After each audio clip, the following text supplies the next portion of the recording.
Hi, Gators. This is Miss McConnell, your school librarian.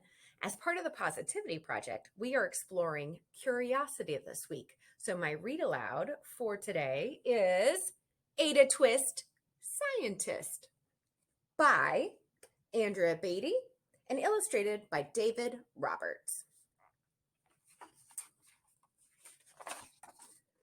Ada Marie, said not a word till the day she turned 3. She bounced in her crib and looked all around, observing the world but not making a sound. She learned how to climb and made her big break. With a trail of chaos left in her wake, she ran through the day, chasing each sound and sight, and didn't slow down till she conked out at night. Her parents were frazzled, but tried not to freak, as Ada grew bigger and still did not speak. Clearly, young Ada, with lots in her head, would have something to say when it ought to be said. That's just what happened when Ada turned 3. She tore through the house on a fact-finding spree and climbed up the clock just as high as she could. Her parents yelled, "Stop!" as all good parents would. Ada's chin quivered, but she did not cry. She took a deep breath and simply asked why.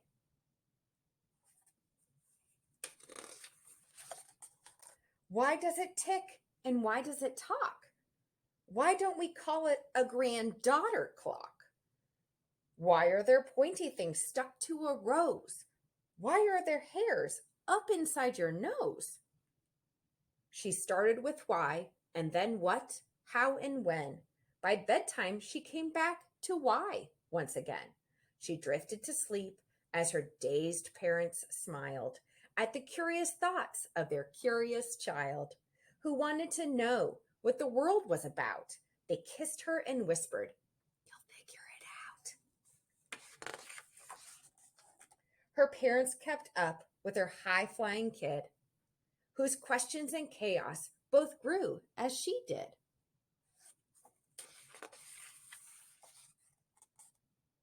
Even Miss Greer found her hands were quite full when young Ada's chaos wreaked havoc at school.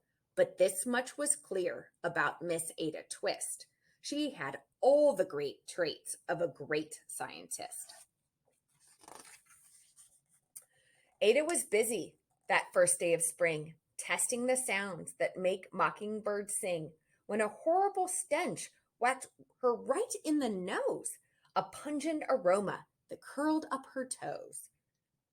"Zowie," said Ada, which got her to thinking, what is the source of that terrible stinking? How does a nose know there's something to smell? And does it still stink if there's no nose to tell? She rattled off questions and tapped on her chin. She'd start at the start where she ought to begin. A mystery, a riddle, a puzzle, a quest. This was the moment that Ada loved best. Ada did research to learn all she could of smelling and smells, both stinky and good. One hypothesis Ada thought could be true, that terrible stink came from Dad's cabbage stew. She tested and tested, but soon Ada knew it was time to come up with hypothesis 2. Then zowie, the stink struck again, just like that. Hypothesis 2, it's caused by the cat. The cat couldn't make such a stink on its own. It needed perfume and some fancy cologne. So young Ada tested. The test was a flop. She started again, but her parents yelled, "Stop!" Ada Marie, to the thinking chair now. By the time we count 3, enough, said her mother. That's it, said her dad. Her parents were frustrated and frazzled and mad. Why? Ada questioned. Her mother said, "No." "What?" Ada queried. Her father said, "Go. You've ruined our supper. You've made the cat stink. Enough with your questions. Now sit there and think. She looked at her parents. Her heart turned to goo. Poor Ada Twist didn't know what to do. She sat all alone by herself in the hall, and Ada, once more, could say nothing at all.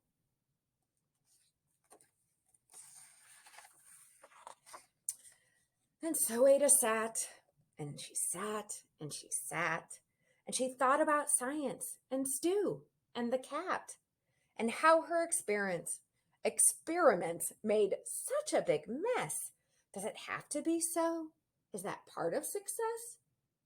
Are messes a problem? And while she was thinking, what was the source of that terrible stinking? Ada Marie did what scientists do. She asked a small question, and then she asked two, and each of those led her to 3 questions more. And some of those questions resulted in 4. As Ada got thinking, she really dug in. She scribbled her questions and tapped on her chin. She started at why, and then what, how, and when. At the end of the hall, she reached why once again. Her parents calmed down and they came back to talk. They looked at the hallway and just had to gawk. No patch of bare paint could be seen on the wall. The thinking chair now was the great thinking hall. They watched their young daughter and sighed as they did. What would they do with this curious kid who wanted to know what the world was about? They smiled and whispered, "We'll figure it out." And that's what they did, because that's what you do. When your kid has a passion and a heart that is true, they remade their world. Now they're all in the act of helping young Ada sort fiction from fact. She asked lots of questions. How could she resist? It's all in the heart of a young scientist.